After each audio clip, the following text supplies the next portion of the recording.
Budget एक बहुत ज़्यादा और बहुत बड़ा रोल प्ले करता है। अगर आप एक मिनिमल बजट में ट्रैवल करना चाहते हैं तो आपको प्लान उसी अकॉर्डिंगली करना पड़ता है, नहीं तो बहुत ज़्यादा टाइम ऐसा होता है कि आप हाई एंड में डिविएट कर जाते हो, and which is not good, right? Because आपको उसी हिसाब से प्लान करना पड़ता है जिस हिसाब से आपको घूमना है, and you have given amount like ठीक है मेरे को इतने पैसे में इतना जगह घूमना है, so budget thing is very important.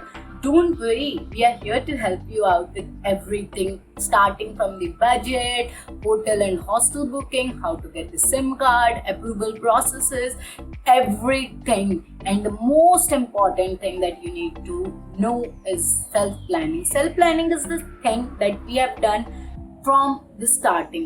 According to your budget, आपको self plan करना बहुत ज़्यादा important है. And definitely for me, a minimal budget trip is the great thing because I'm a solo traveler. I am too a solo traveler, but your traveling bonus point है अगर आपको blogging पसंद है तो, but प्लानिंग भी बहुत अच्छे से हो पाती है.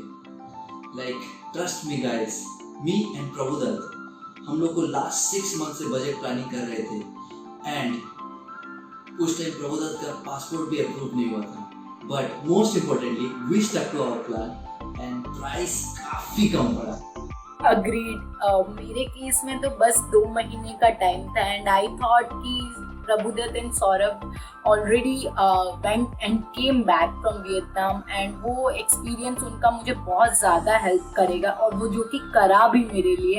एंड वो 1-2 महीने के पीरियड ऑफ टाइमिंग में मैं उनके एक्सपीरियंस से अपना प्लान पूरा सेटअप कर पाए, and they help me to create the structure very well. And शायद इसी रीजन से सोमिया का प्लान हम दोनों से काफी बेटर था. Not at all. इन लोग का बजट और मेरा बजट बहुत ज़्यादा डिफरेंट था. मेरा 70K का बजट था, आसपास उसी रेंज में था, और ये लोग 35K के बजट पे थे. तो difference in budget makes a lot of things different. तो बजट के वजह से बहुत डिफरेंस था. दूसरी चीज़, इनकी एक्सपीरियंस ऑलरेडी मेरे लिए बहुत हेल्पफुल थी. सो या ऑब्वियसली मेरा प्लानिंग काफ़ी बेटर हो गया था इनके comparatively, because I had someone who helped me in that. Okay, let's start. Why Vietnam? Bachelors paradise अपने आप में एक वाक्य है. एंड काफ़ी सारे बैचलर्स के अपने फर्स्ट इंटरनेशनल ट्रैवल डेस्टिनेशन का प्लान में बजट प्राइस पे क्वेश्चन मार्क बन जाती है. Good question. You are a good question. But your question hurt me. And हमेशा की तरह कुछ इस टाइप का सिचुएशन होते हैं. Where to book flights? Sky scanner. I generally prefer kiwi.com. It's more like the Skyscanner thing only, and also Make My Trip. And most importantly, you need to check whenever you are traveling to a country, they have their own intercity flights that goes on. I booked all my flights from one city to the other in Vietnam through Vietjet, and that was the website that I had with me all the time while traveling in Vietnam. इन सब में क्या difference है? I prefer sky scanner. मैं आपको एक example लेके दिखाता हूँ और आपको स्क्रीन शेयर करके दिखाता हूँ, क्योंकि आप अगर स्काई स्कैनर की बात करेंगे तो वो एक सर्च इंजन है, फ्लाइट प्राइस सर्च इंजन है, जिसमें कि आपको बहुत सारे वेबसाइट्स के प्राइस दिखाए जाएंगे. फॉर एग्जांपल वहाँ पे अगर आप जाते हैं और सर्च करते हैं तो आपको GoIbibo का भी मिलेगा, फिर मेक माई ट्रिप का भी मिलेगा, फिर बहुत सारे ऐसे वेबसाइट्स का मिलेगा. तो सब वेबसाइट्स में से आप सबसे बेस्ट अपने बेसिस पे चूज़ कर सकते हैं, तो वो आपको कंपैरिजन करके देगा प्राइस. और जबकि अगर हम दूसरे वेबसाइट्स का बात करें जैसे कि मेक माई ट्रिप या फिर GoIbibo, तो उस वेबसाइट्स वो डायरेक्टली फ़्लाइट का प्राइस ही दिखाते हैं, यानी कि एयरलाइंस का प्राइस दिखाते हैं. तो बहुत ही ज़्यादा कंपैरिजन है. Oh cool! जब फ्लाइट बुक हो गई तो it's only the visa approval that is left out, right? So Saurabh, तूने किस वेबसाइट से वीजा अप्रूवल लिया था? हम दोनों ने तो एक एजेंट से डिटेल में बात की. एंड यस, एजेंट से आप बस फैक्ट और इन्फॉर्मेशन गैदर करो, ना कि उनसे कोई बुकिंग करवाओ. क्योंकि आप अगर मेरा और सौरभ का प्लानिंग बताएंगे या फिर बात करेंगे तो उसमें हमारा बजट था 35,000 और मैक्स हम पकड़ के चले थे 40,000 तक, जबकि हमारा एजेंट उस टाइम बता रहा था 55,000, जो कि काफ़ी ह्यूज डिफरेंस था हम दोनों के बीच. और आप अगर एक बात नोटिस करेंगे तो दोनों का इटिनरी काफ़ी सेम था. तो आप जब भी कुछ करते हैं तो एजेंट से बस फैक्ट गैदर कीजिए, जबकि प्लानिंग और कंफर्मेशन अपने आप ही कीजिए। बिल्कुल। एंड ये बजट 10 डेज का टूर पैकेज था। एंड ओके, अब ये अप्रूवल पे आते हैं। हमने तो वियतनाम के ऑफिशियल टूरिज्म वेबसाइट से फॉर्म डाउनलोड किया था एंड उसके बाद हम लोग वियतनाम पहुंच के ही भरे थे। तूने कैसे किया? एज आई टोल्ड कि मुझे इन लोगों के ट्रैवलिंग से बहुत ज़्यादा एक्सपीरियंस मिल चुका था और इन लोग की एक्सपीरियंस मेरे बहुत काम आ रही थी।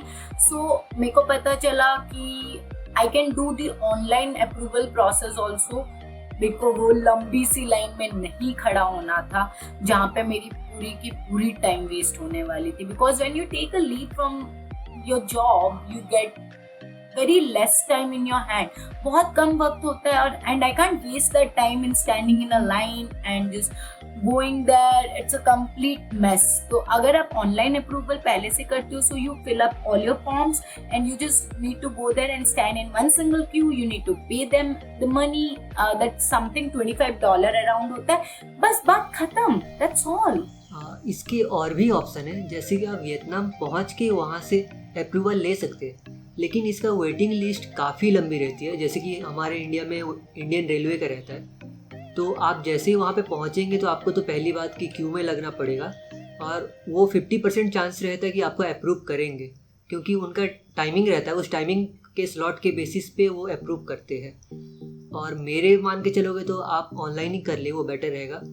Let me clear you one thing कि ई अप्रूवल लेटर 2 टाइप के होते हैं for a tourist, single entry visa and multiple entry visa. Single entry में आप लास्ट 3 मंथ्स में सिंगल एंट्री कर सकते हैं एज ए टूरिस्ट, लेकिन मल्टीपल एंट्री में आपको 3 बार एंट्री मिल सकती है इन ए प्राइस ऑफ $20। मैं इस वेबसाइट से किया था जो कि $10 है फॉर सिंगल एंट्री एक आदमी के लिए। एंड मेरे ओपिनियन से और एक वेबसाइट है जिसमें भी कम प्राइस है फॉर ई अप्रूवल लेटर मिलता है, and let's check that website. इस वेबसाइट में $6 के अप्रूवल लेटर मिलते हैं एंड ये प्राइस कन्वर्सन रेट में पे करना है आपको। आप जब भी फील करें पहले पासपोर्ट से नेम मैच कर लीजिए, क्योंकि एक लेटर भी ऊपर नीचे हुआ तो आपको इमिग्रेशन में मैक्सिमम डिफिकल्टी लेवल का गेम खेलना पड़ जाएगा। एंड मोर इम्पोर्टेंटली आपका डेट ऑफ अराइवल भी मैटर करता है। और पेमेंट ऑप्शन इसके बहुत मोड्स हैं, like credit card, debit card और पेपाल। एंड इसके लिए आपको वेटिंग लाइन में भी लगना है। और हाँ, वहाँ पे इंडियन करेंसी का एक्सचेंज वैल्यू बहुत रेयरली मिलता है, तो आप अगर यहाँ से ही पकड़ के चलेंगे तो वो बेटर रहेगा। आप जब भी एक्सचेंज करते हैं तो आप डॉलर भी कुछ रख लीजिए, क्योंकि डॉलर जो है वो कॉमन करेंसी है हर तरफ, तो आप वो रखेंगे तो कॉमनली आप यूज़ कर सकते हैं उस करेंसी को। तो आप नियर अबाउट $50 to $60 का रख लीजिए सिंगल पर्पज़ के लिए, ताकि वो बाद में काम आएगा। क्योंकि मैं आपको बता चुका हूँ कि वियतनाम का जो इमिग्रेशन है वो $25 लेता है, और बाकी का जो है वो कहीं एयरपोर्ट या फिर कहीं पे भी आपको खाने के लिए और कुछ चीज़ के लिए मिल जाएगा। और डॉलर कॉमन है हर तरफ, तो डॉलर अगर आप पहले से पकड़ के चलते हैं तो कोई प्रॉब्लम नहीं, जबकि वहाँ का इमिग्रेशन चार्ज भी $25 है। बट डॉलर एक्सचेंज तूने कहाँ से किया था? एक्सचेंज के लिए थर्ड पार्टी एजेंट सोर्स है, जैसे कि वेस्टर्न यूनियन, फिर आपका फॉरेक्स कार्ड। फॉरेक्स कार्ड क्या होता है कि आपको उसमें लोड करना पड़ता है मनी, जबकि वो आप क्रेडिट कार्ड और डेबिट कार्ड के बेसिस पे स्वाइप कर सकते हैं। और बहुत सारे हैं, आपको एयरपोर्ट पे भी एक्सचेंज रेट या एक्सचेंज मिल जाएगा, फिर आपको लोकल एजेंट से मिल जाएगा, और आजकल तो आपको घर तक होम डिलीवरी भी दे रहे हैं। हमने बाकी के करेंसी मेरे कोटक महिंद्रा बैंक के डेबिट कार्ड से करवाया था, एंड हम तीनों में से मेरा ही एक इंटरनेशनल डेबिट कार्ड का ट्रांजैक्शन फीचर था, एक्टिवेटेड था, एंड इसकी वजह से बहुत ही बड़ी प्रॉब्लम हो गई थी हमें वहाँ पर।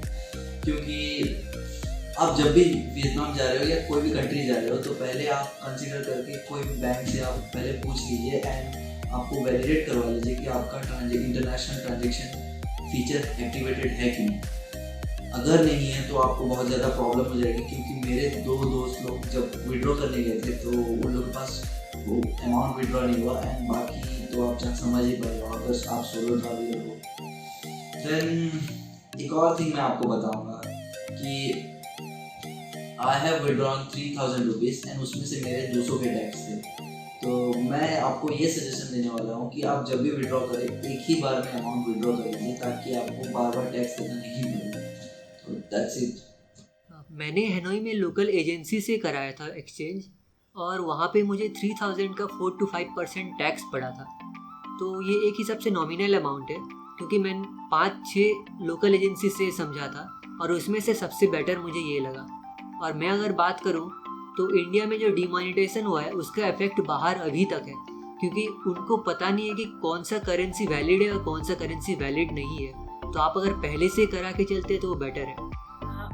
आई जनरली प्रीफर डॉलर बिकॉज आपका डॉलर का एक्सचेंज रेट हर कंट्री में अच्छा होता है then compare to your country's currency. So आप जब कोई भी एयरपोर्ट में जाते हो, and basically when we are talking about Vietnam, so Vietnamese airport में तो आप जब पहुंचते हो then you can see a lot of compartments of this currency exchange. But एक चीज आपको ध्यान रखने की बहुत जरूरत है कि आपको कहाँ पे कैसे रेट में और किस वैल्यू में आपको पैसा मिल रहा है। If that is not, then आपको उस जगह से लेना कोई वर्दी नहीं होता। Because I always try, I don't just hop on to one shop and just go and exchange my currency.